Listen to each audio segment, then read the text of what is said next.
Hi everybody, and it's Michael here from Everything Cryptocurrencies, and welcome to our channel.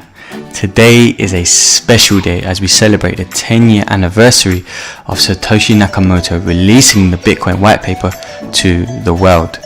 A gift, many people say, that represents a new technological solution to the problem of money born out of the digital age. When the Federal Reserve raised federal funds rate, it sent adjustable mortgage interest rates skyrocketing. As a result, home prices plummeted and borrowers defaulted. Derivatives spread the risk into every corner of the globe. This caused the 2007 banking crisis, the 2008 financial crisis, and then the Great Recession. It was regarded as the worst recession since the Great Depression. On the 31st of 2008, in the midst of one of the worst financial crises the world had ever seen, a person or group of people by the name of Satoshi Nakamoto published a paper that claimed to offer an alternative to the traditional banking system. The paper, titled Bitcoin, a peer-to-peer electronic cash system, was posted to an obscure mailing list viewed by a handful of so-called cypherpunks who believed cryptography and computer science could provide a meaningful route to social, economic and political change. So what is Bitcoin? So what is that Bitcoin thing? Is it that magic internet money, that Ponzi scheme with no real value? Is it rat poison squared? Bitcoin represents the first ever digital solution to the problems of money we have faced for a very long time. Bitcoin, being the first ever decentralized cryptocurrency, has no central point of control. It's operated with practically no failure for the last 9 to 10 years of its existence.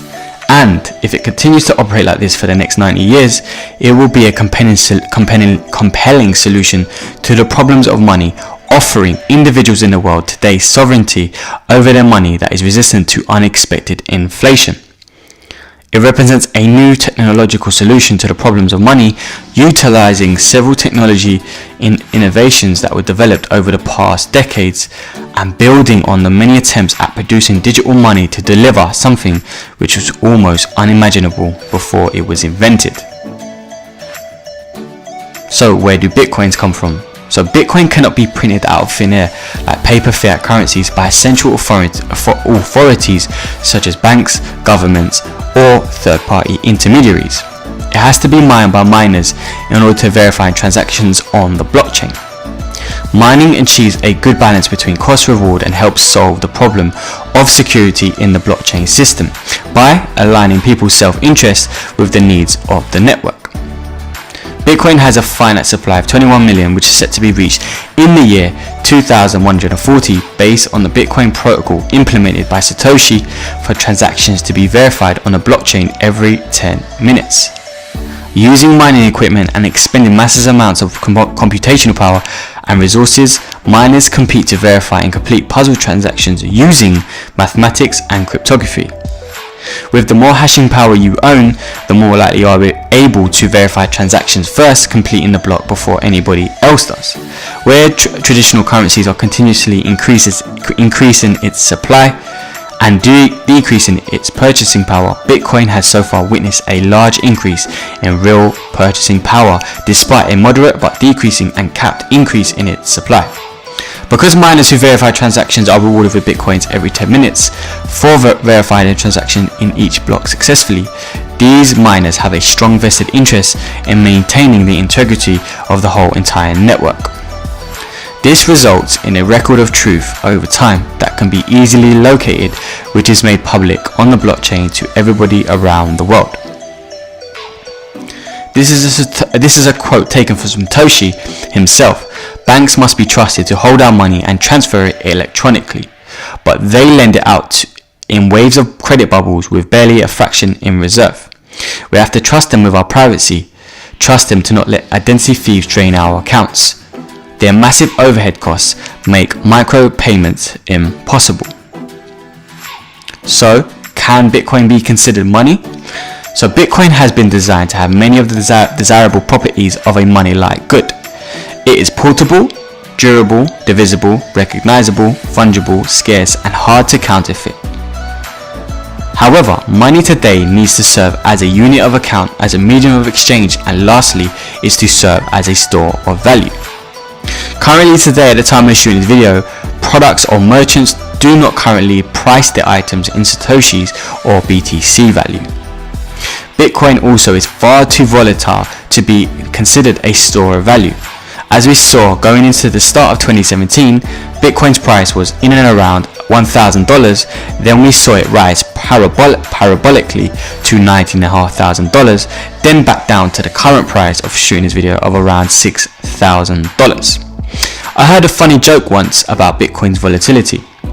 It goes something like this. So a boy asks his Bitcoin investing dad for pocket money.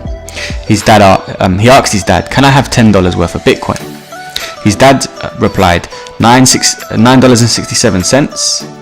What do you need $10.32 for? However, guys, using Aristotle's framework for money, a medium of exchange and value, Bitcoin fulfills Aristotle's four functions of money, which are the following. The first one being durable. The medium of exchange must not weather, fall apart, or become unusable. It must be able to stand the test of time. The second one being portable. So relative to its size, it must be easily movable and hold a large amount of universal value relative to its size. And number three, the visibility. So this should be relatively easy to separate and put back together without ruining its basic characteristics. And lastly, it must have intrinsic value. Should be valuable in of itself, and its value should be totally independent of any other object. Essentially, the item must be rare.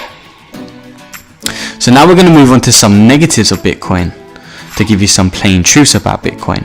So now at the time of shooting this video, Bitcoins are not widely accepted by merchants around the world. One question we must ask ourselves about Bitcoin is, can it be considered a means of exchange and payments for goods and services, even though it's far too volatile and unstable with its wild daily fluctuations? Bitcoin in the past has been used by criminals for cyber attacks to avoid tax and purchase illegal goods and services on many black markets. Viewed by many as a speculative bubble with no real value or application. Scalability problems also due to its current block size, in which we saw when Bitcoin hit its all-time high towards the end of 2017, making it hard to use Bitcoin for daily purchases of goods and services.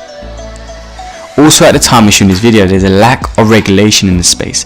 So right now, it's a grey area at the time of shooting this video, making people scared and fearful to actually put their money and invest into the space. Hyper Bitcoinization, so currently not realistic, which means abandoning fiat and moving all your assets or money or capital into Bitcoin. But now at the time of shooting this video, we are currently living in that fiat world, and I don't believe it's going anywhere anytime soon. The energy consumption of mining Bitcoin is so high it may potentially be banned or taxed by governments, making it harder for miners to expend massive amounts of resources to verify transactions on the Bitcoin blockchain. Bitcoin and centralized exchanges have been prone to hacks and cybercrime. Therefore, individuals could own coins which have come from the dark web or stolen from hacks. And lastly, a big negative is, if a 51% attack was to occur, or a big hack on Bitcoin or a big centralized exchange, this could potentially create a negative sentiment which could potentially drive the price down dramatically. But guys, let's go on to some positives of Bitcoin. So Bitcoin has a finite cap supply of 21 million, and it is deflationary, as we can predict the supply every day based on the proof of work protocol. Bitcoin creates digital scarcity, as it cannot be created out of thin air like paper fiat currency or copied digitally. Bitcoin solves the double spend problem that cuts out the need of a trusted third party to guarantee payment between two parties. It's permissionless, which means it gives people sovereignty over their money, as we have seen in recent years with emerging markets and countries with a crisis currency due to hyperinflation. Nations such as Venezuela, Turkey, Argentina, Cyprus, Iran, and Zimbabwe have flocked to Bitcoin to store their wealth. Bitcoin is immutable, censorship resistant, and borderless. It runs on a decentralized distributed ledger around the world with no central point of control, where all transactions are visible on a public ledger, creating transparency and trust. The blockchain on which Bitcoin operates has never been hacked before since its inception. It would take hundreds of millions of dollars worth of mining equipment and resources to take control of the hashing rate and reverse transactions all the way back to the Genesis block. Bitcoin is a system of currency by which there is no centralized entity or authority governing its every move. Satoshi remaining anonymous until this date at the time of shooting this video is arguably been the best thing for the advancement of its technology. Most recently, we saw Charlie Lee, the creator of Litecoin, apparently sell all of his coins at all-time highs before the bear market, which caused a stir in the cryptocurrency ecosystem. Bitcoin and blockchain solve global problems of divisibility, ownership, and speed of transmission. The SHA-256 protocol algorithm and the proof of work and everything that's involved in a Bitcoin protocol makes it the perfectly designed technological innovation that is open source for the brightest cryptographers in the world to build on top of to help improve its technology. Bitcoin allows financial inclusion, so it banks the unbanked in the world, as anyone in the world, as long as they have a phone and an internet connection, can own Bitcoin and be a part of the crypto phenomenon and blockchain technology, thus essentially making people their own bank, which in return results into a huge use case application for international remittances. Anything that has real fundamental innovation could potentially change the way we live, like what we saw in the dot-com boom, the railroad boom, electricity and radio boom had attracted a lot of capital before advancing their ecosystems. So let's take a look at some historical events that took place on Bitcoin. So Satoshi unleashing Genesis block into the wild was the first time, the first block that was mined by anybody in the world. We saw two pizzas back in 2010. The two first material items to be purchased using Bitcoins purchased for over 10,000 Bitcoins. Bitcoin reached parity with the US dollar on February the 9th of 2011. Then we saw the Silk Road, which was one of Bitcoin's first use cases, being used on the dark web to purchase illegal goods and services. We witnessed the first halving day, where we saw Bitcoin's block reward go from 50 to 25 on November the 28th of 2012. And this happens every 4 years. Then we saw the fall and crash and demise of the Mt. Gox exchange, which at the time was one of the only exchanges to deal with Bitcoin. We saw most recently one of the most notable hard forks of Bitcoin, splitting from Bitcoin and Bitcoin Cash, which happened last year. Then we see Bitcoin, a major event, hit in and around on most exchanges around the world of $20,000 US. Even to this day, it's its all-time high. However, guys, currently at time shooting the video, most of 2018, Bitcoin has corrected over 70%, thus being in a bear market up until the time of shooting this video. But what does the future look for Bitcoin? What does it look like for Bitcoin? So some big financial infrastructures are looking to get involved in the crypto space. Fidelity being one of them is a digital asset service which will electronically buy and sell cryptocurrencies on behalf of hedge funds, family office and other financial institutions. We have another financial infrastructure known as the Intercontinental Exchange, known as ICE, which is the parent company of the New York Stock Exchange, announced the launch of the new global crypto platform backed in collaboration with tech giant Microsoft. So the backed digital asset platform will be focused towards making it easy for users to use and spend their cryptocurrencies holdings while also allowing them to trade it when required. And lastly, we have many talks of Bitcoin ETF products being realistic over time, thus potentially resulting in high sell volumes, which will potentially one day entice more financial institutions to offer more Bitcoin products and in return spend real market in dollars on these products, ultimately driving real price appreciation into Bitcoin and the whole entire crypto market. Although the SEC have rejected many framework proposals to officially approve a Bitcoin ETF, perhaps the lack of regulation, manipulation and shortage of cryptocurrency custodians could potentially open the gateway for more innovation to happen in the space to drive more interest and adoption in the ecosystem. But quickly, what are cryptocurrency custodial solutions? So quite simply put, cryptocurrency custody solutions are third-party providers of storage and security services for cryptocurrencies. Their services are mainly aimed at institutional investors such as hedge funds who hold large amounts of Bitcoin or other cryptocurrencies. So, as we saw Satoshi move away as the lead developer back in 2011, is Bitcoin where Satoshi would have envisioned 10 years ago? What could we expect to see in the next 10 years of Bitcoin's existence?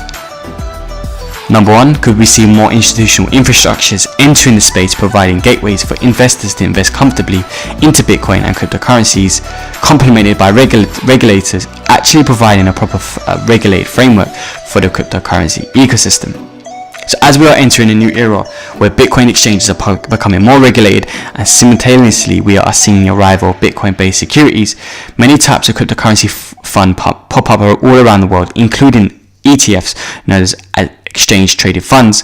This not only allows large institutional investors to enter the market, it also potentially opens up the gates for the masses.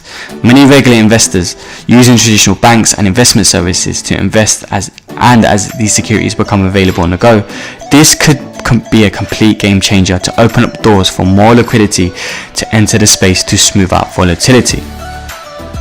Or could Bitcoin potentially scale due to one of the greatest developments in Bitcoin's history, known as the Lightning Network? So to date, Bitcoin has been a good contender at being a digital gold, but with the addition of Lightning Network, it could also become a payment system all around the world. Lightning Network is a technology that enables anyone to send Bitcoins instantaneously with very low fees and simultaneously retain the basic ideology of Bitcoin, meaning that no third party takes custody of your Bitcoins. In the Lightning Network, users create a so-called payment channel and payments are routed through the network of channels. Lightning also enables the swapping of different coins directly through the Lightning Network. The use of Lightning continues to grow rapidly day to day, and it could potentially one day change not only Bitcoin but the future of online daily commerce in general. And lastly guys, we could potentially see in the next 10 years the global economy is on the brink of collapse. Even at the time of shooting this video, Bitcoin is a fairly non-correlative asset and will likely benefit from the potential collapse of the traditional financial system we have today. So hopefully or potentially we could see Bitcoin stabilize and become a store of value in terms of financial and political uncertainty, as we have seen and most recently with the stock market starting to correct and crash. However, there could be a potential for a mass boost in the price of Bitcoin and mass adoption if we see a meltdown in global financial markets, which could potentially occur within the next 2 years, and be a lot more to serve than a financial crisis which could be more severe than what we saw back in 2008. In terms of market cycles, we are currently on the longest bull run and recovery on record. Governments have been printing off their own currency to pay off and service their own debt, which in turn inflates the money supply and decreases the purchasing power of all-time lows. Global debt levels at all-time highs, saving rates at all-time lows. US stock markets were at all-time highs due to US corporations buying back their own stock, which was once illegal. Global interest rates are at all-time lows, and we are now seeing housing markets and auto sector rolling over from their highs, which are indicators of market tops. The US economy, which is considered the biggest economy in the world, is built on debt, and its debt to GDP ratio continues to grow alongside its budget and trade deficit, and a continuation in the rise of interest rates will only lead to one thing, which will be a US recession and then a global recession. So this could be the time potentially where large amounts of capital will flow into Bitcoin as a safe haven asset to protect investors' capital, thus creating individual sovereignty. So guys, that will be it for this video. Thanks for taking the time out to watch this special video to celebrate collectively the anniversary of Bitcoin and its Bitcoin white paper, to wish Bitcoin a big happy birthday. If you enjoyed this video, please subscribe, like and share wherever you can. I hope you have a great day, and I will see you guys in the next video.